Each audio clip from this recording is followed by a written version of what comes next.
Praise the Lord, hallelujah. मैं परमेश्वर का धन्यवाद देता हूँ एक बार फिर से कि परमेश्वर ने मौका दिया है, समय दिया है कि उसके जीवित वचन के ऊपर मनन करें।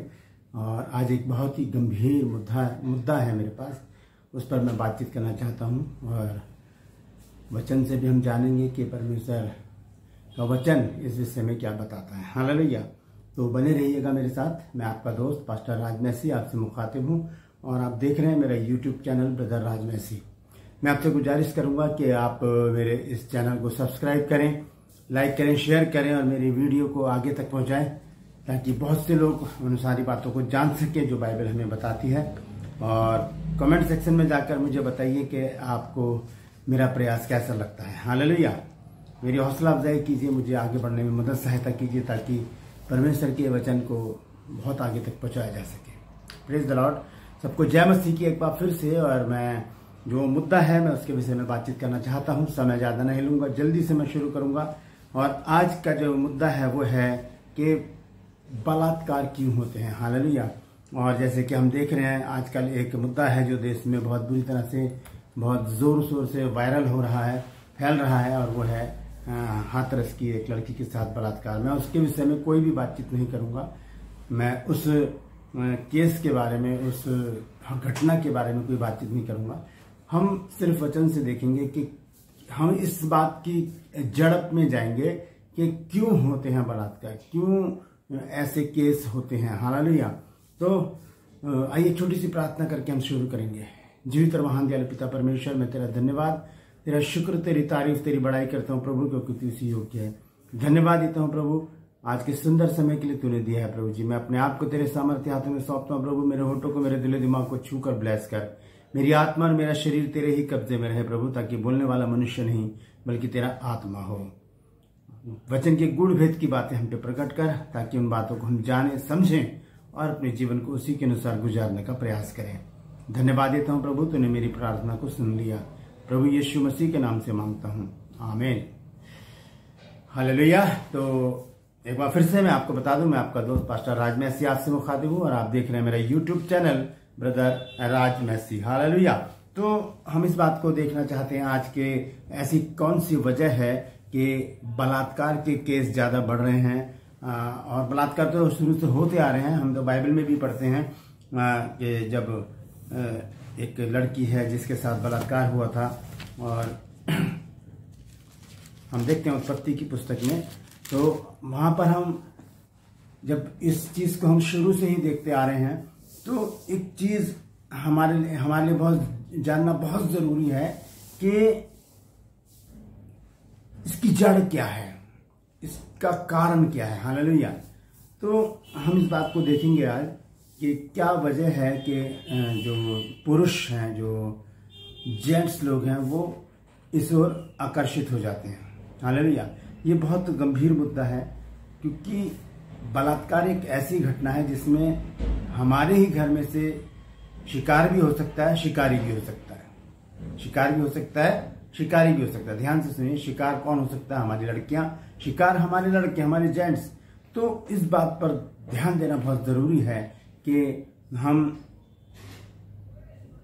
जो घटनाएं हम आसपास अपने देखते हैं, हो सकता है कल को हमारे यहाँ, हमारे घर में, हमारे साथ में भी ऐसा हो जाए।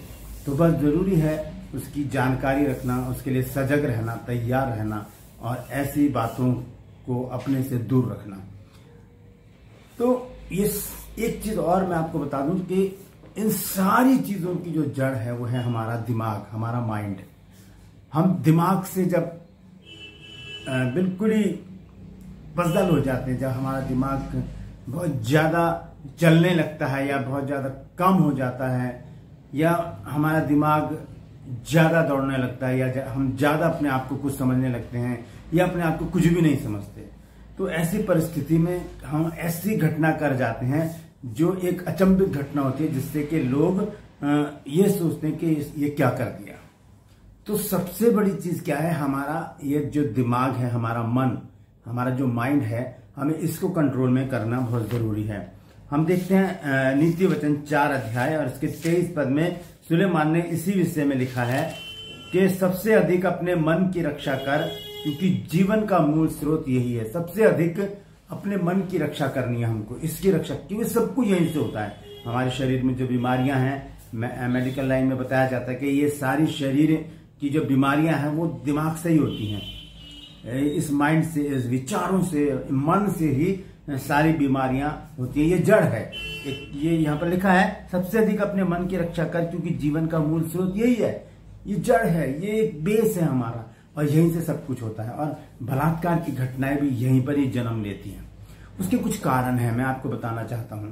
क्योंकि हम देखते हैं, सबसे पहला कारण तो यह है कि हमारे घर में धार्मिक माहौल अगर नहीं होगा तो घर के जो बच्चे हैं वो बिगड़ जाएंगे। हमारे घर का माहौल कैसा है? अगर माँ बाप आपस में लड़ाई झगड़े कर रहे हैं, आपस में तू मैं कर रहे हैं, आपस में गालियां दे रहे हैं, तो बच्चे जो हैं उन चीजों को देखेंगे, सीखेंगे, और फिर उनको ये लगेगा कि माँ बाप हमारी ओर तो ध्यान दे नहीं रहे, और वो क्या हो जाते हैं, बच्चे बिगड़ जाते हैं। दूसरी बात यह है कि माँ बाप का ऊंचा ओहदा। तीसरी बात यह है कि पैसे की बहुतायत। चौथी बात यह है कि मोबाइल फोन। हमारे पास जो मोबाइल फोन है उसमें बहुत अच्छी अच्छी बातें हैं। अगर हम गूगल पे सर्च करें तो बहुत अच्छी अच्छी बातें हमें को मिलेंगी। हम हर एक क्षेत्र में जा सकते हैं, कृषि के क्षेत्र में, मेडिकल के क्षेत्र में, हम रेसिपीज सीख सकते हैं। बहुत कुछ है मोबाइल के अंदर। लेकिन इसका एक दूसरा पहलू भी है, इसमें गंदी चीजें भी बहुत हैं, और गंदी चीजों की ओर इंसान का जो है मन ज्यादा जल्दी आकर्षित होता है। उन चीजों की ओर ज्यादा आकर्षित होता है क्योंकि उसमें क्या आता है, मजा आता है। हालेलुया। तो यही कुछ कारण है बलात्कार को अंजाम देने के। क्योंकि आजकल जो मोबाइल है वो छोटे छोटे बच्चों के हाथ में भी हमने देखे हैं। घर में बच्चे लगे रहते हैं और क्या करते हैं कि वो एक गलत क्लिक अगर चला गया और वहां पर अगर वो साइट खुल गई, जो गंदी साइड है, पोर्न फिल्म की साइड है, अगर वो खुल गई तो बच्चे का दिमाग जिंदगी भर के लिए खराब हो जाएगा। उसमें वही गंदी बातें घूमती रहेंगी और वो निकलने पर भी नहीं निकलेंगी। तो बहुत सावधानी से बच्चों के हाथ में फोन को दें। और अगर बच्चा आपका 10, 12, 13, 14, 15 साल का है तब भी आप चुपचाप से जाकर पीछे से देखें कि वो फोन में क्या देख रहा है। बहुत जरूरी है। और नहीं तो बाद में आप हिस्ट्री में देख सकते हैं कि उसने क्या क्या चीज देखी है, क्या उसने साइट खोली है। क्योंकि हम देखते हैं कि अगर हम गंदी बातों की ओर ध्यान देंगे तो दिमाग भी गंदा होगा और फिर वैसे ही करने की कोशिश करेगा। बलात्कार की घटनाएं ऐसी ही होती हैं। ये एक तरह से हम कहते हैं ना, जानवर बन गया ये। लेकिन मैं इस बात का हिस्सा नहीं हूं। मैं इस बात को नहीं कहूंगा कि ये जानवर बना है, नहीं। क्योंकि जानवर भी अपने एक शेड्यूल में सेक्स करते हैं। हर समय वो सेक्स करने में नहीं लगे रहते। उनका एक समय होता है और उसी में सेक्स करके वो फिर हर समय सेक्स नहीं करते, वो अलग रहते हैं। लेकिन मनुष्य जानवर से भी बदतर हो गया है और ऐसी परिस्थिति में क्या करते हैं कि कुछ नहीं देखते, न जात पात देखते, न उम्र देखते, कुछ भी नहीं देखते, और वो क्या करते हैं, अपने शरीर की प्यास को बुझाने के लिए वो कुछ भी कर बैठते हैं। हालेलुया। वचन में कुछ बातें लिखी है, मैं आपको बताना चाहता हूं। हालेलुया। हम निकालेंगे पहला यूहन्ना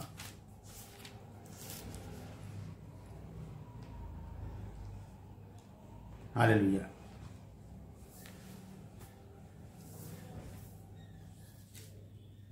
और उसका 5 अध्याय 18 पद लिखा है कि हम जानते हैं कि जो कोई परमेश्वर से उत्पन्न हुआ है वो पाप नहीं करता, पर जो परमेश्वर से उत्पन्न हुआ है वह उसे बचाए रखता है और वह दुष्ट उसे छूने भी नहीं पाता।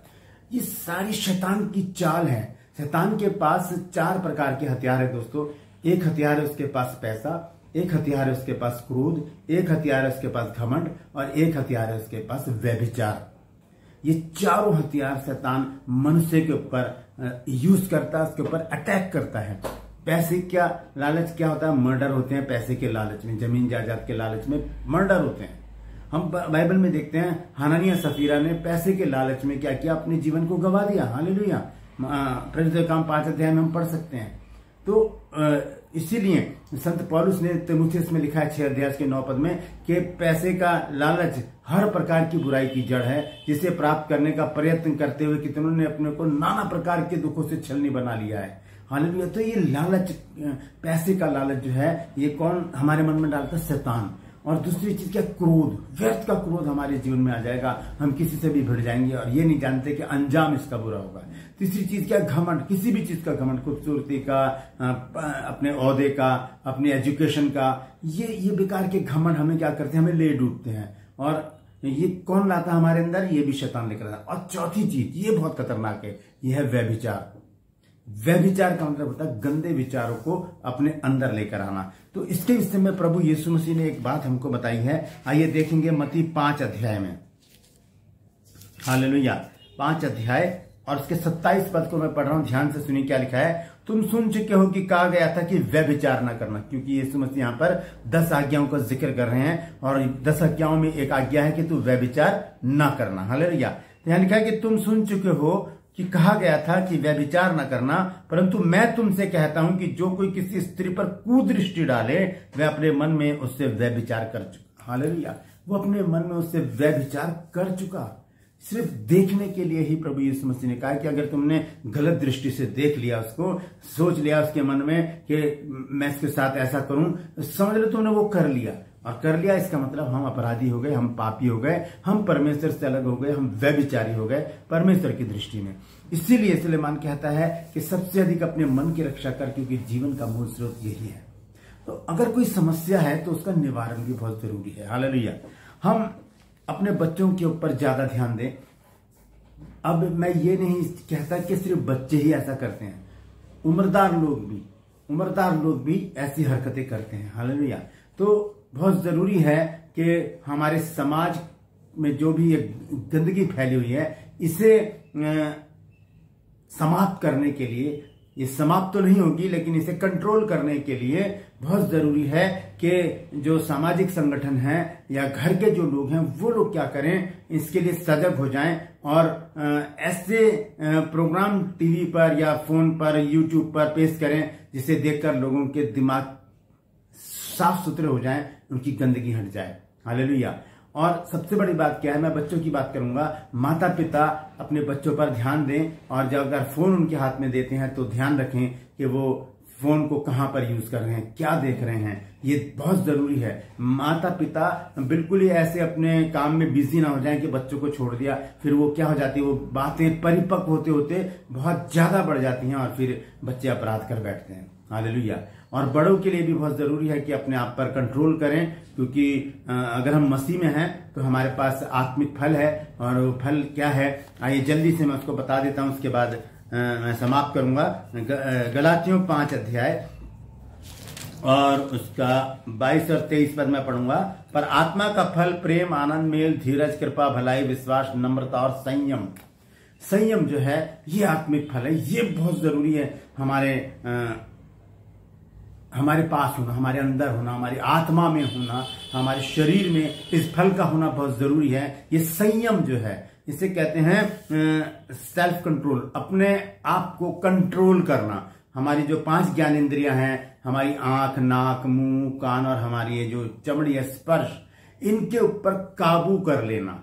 अगर ये आत्मिक फल, जो संयम का जो फल हमारे अंदर होगा तो हम अपने ज्ञानेंद्रियों को क्या करेंगे, हम काबू में कर सकते हैं। और तीसरी बात क्या है वो मैं आपको बता दूं। व्यवस्था विवरण 28 अध्याय और उसके पहले पद में लिखा है, हालेलुया। हाँ, यहां लिखा है, यदि तू अपने परमेश्वर यहोवा की सब आज्ञाएं जो आज मैं तुझे सुनाता हूं चौकसी से पूरी करने को चित्त लगाकर उसके सुने तो वह तुझे पृथ्वी की सब जातियों में श्रेष्ठ करेगा। यहां लिखा है परमेश्वर की आज्ञाएं, सब आज्ञाएं जो मैं तुझे सुनाता हूं उसे चौकसी से पूरी करने के लिए मन लगाकर उसकी सुने। यहां पर यह नहीं लिखा कि आज्ञाओं को मानो। 6468 आज्ञाएं हैं लगभग बाइबल में, तो हम सारी आज्ञाओं का पालन नहीं कर सकते, लेकिन क्या होता है कि हम उसकी चौकसी कर सकते हैं। अगर हम आज्ञाओं को पढ़ते हैं, पूरी बाइबल हम पढ़ते हैं तो वो हमारे दिमाग में रहती है। मान लीजिए कि अगर हमारे साथ किसी का झगड़ा हो गया और हमारा क्रोध आ रहा है बहुत कि हम इसको अब गाली दे दें, लेकिन तभी हमारे दिमाग में ये जो आज्ञा है परमेश्वर की कि तू गाली ना देना, तो क्या होगा, वो आज्ञा हम चौकसी करेंगे उसकी एकदम से, और हम अपने एकदम से अपने ज्ञानेंद्रिय पर कंट्रोल कर लेंगे, क्योंकि हमारे अंदर एक फल है संयम का फल। हम तभी चुप हो जाएंगे, नहीं परमेश्वर ने मना किया है, परमेश्वर ने मना किया। इसी तरह से व्यभिचार ना करना, तो ये भी एक आज्ञा है। और जैसे ही हमारे मन में आएगा कि हम व्यभिचार करें या किसी के साथ हम बिस्तर हो जाएं, किसी के साथ सेक्स करें, तभी ये बात हमारे माइंड में आए कि नहीं परमेश्वर ने इस काम के लिए मना किया है। हालेलुया। तब हम उस चौकसी को पूरा करेंगे। तब परमेश्वर का वचन कहता है तो वह तुझे पृथ्वी की सब जातियों में श्रेष्ठ करेगा। तो हम श्रेष्ठ हो जाएंगे। हम अपने आप को इतना गिरा, हम जानवर से भी बदतर हैं दोस्तों। अगर हम बलात्कार कर रहे हैं या हम ऐसी हरकतें कर रहे हैं, व्यभिचार कर रहे हैं, तो हम जानवरों से भी बदतर हैं। मैंने भी बताया कि जानवरों का भी एक शेड्यूल होता है, एक समय होता है, वो हर समय सेक्स में नहीं लगे रहते, लेकिन मनुष्य हर समय ललायत रहता है। आप रोड पर चले जाइए, लड़कियां जा रही हैं, औरतें जा रही हैं, तो लोग उनको किस नजर से देखते हैं। आप उनको देखिए कि बस अभी सब कुछ हो जाए, इस तरह का व्यवहार वो लोग करते हैं। तो ये क्यों है? क्योंकि शैतान अपने पूरे जोर से निकल चुका है। और पहला पत्रस में लिखा है कि शैतान फाड़ खाने वाले सिंह की ना निकल पड़ा है कि किसको पकड़े और फाड़ खाए। तो जो झुंड से अलग होगा उसे वो पकड़ लेगा, जिसके अंदर आत्मा नहीं होगी, आत्मिक जीवन नहीं होगा, उसे पकड़ लेगा। जो संसारिक होंगे उन्हें पकड़ लेगा। जो व्यर्थ का जीवन जी रहे होंगे, जो तुच्छ जीवन जी रहे होंगे, उनको पकड़ लेगा। जो गंदगी में अपने जीवन को व्यतीत कर रहे होंगे उनको पकड़ लेगा। लेकिन अगर हम परमेश्वर के लोग हैं, अगर हम आत्मिक लोग हैं, अगर हम बाइबल को पढ़ने वाले लोग हैं, तो हमें तो सावधान रहना ही है। हमें उन लोगों को भी सावधान करना है जो हमसे जुड़े हुए हैं, जो हमारे आसपास हैं, चाहे वो हिंदू हो, मुस्लिम हो, सिख हो, ईसाई हो, कोई भी हो। हम उनको अपने एक झुंड में शामिल करें और उनको इन शिक्षाओं को बताएं कि किस प्रकार से हम अपने आप को सुरक्षित रख सकते हैं, अपनी बच्चियों को सुरक्षित रख सकते हैं, अपने समाज को सुरक्षित रख सकते हैं, ताकि आने वाले दिनों में ऐसी कोई भी घटना ना घटने पाए। हालेलुया। तो ये मेरा समझाने का मतलब था कि जो बलात्कार की जो केस हैं वो क्यों हो रहे हैं। तो सीधा सा मतलब है, एक सबसे बड़ा कारण तो मोबाइल है, फिर घर का रहन सहन है, और मनुष्य की प्रवृत्ति है, और पैसे की बहुतायत है, माता पिता का ऊंचा ओहदा है। इसके कारण क्या हो जाता है, बच्चे बिगड़ जाते हैं। और बड़े लोग भी अपने पैसे की, अपने ओहदे की शान को देखते हुए कुछ भी गलत करने से नहीं चूकते। हालेलुया। तो मैं धन्यवाद देता हूं कि आपने पूरा वीडियो देखा। इसे वायरल कीजिए, इसे आगे बढ़ाइए, ताकि लोग भी जान सकें कि हमें किस प्रकार से ऐसी परिस्थिति से सावधान रहना है, ऐसे लोगों से सावधान रहना है, और अपने लोगों को भी सावधान करना है। परमेश्वर इन वचनों के द्वारा आप सबको आशीषित करें। हालेलुया। मैं गुजारिश करूंगा आपसे कि आप इस मेरे चैनल को, ब्रदर राज मसीह के चैनल को आप सब्सक्राइब कीजिए, लाइक कीजिए, शेयर कीजिए, और कमेंट सेक्शन में जाकर आप बताइए कि आज का जो संदेश है आपको कैसा लगा। और मैं आपसे गुजारिश करूंगा कि आप और लोगों को भी इस चैनल के बारे में बताएं। हालेलुया। फिर मिलता हूं अगले वीडियो में। आज के लिए बस इतना ही। प्रभु आप सबको आशीषित करे, आपको अपने में आगे बढ़ाए, आपकी हर जरूरतों को पूरा करे, कमी घटियों को दूर करे, और अपनी महिमा के लिए, अपने नाम के लिए आपको बहुतायत से इस्तेमाल करे। हालेलुया।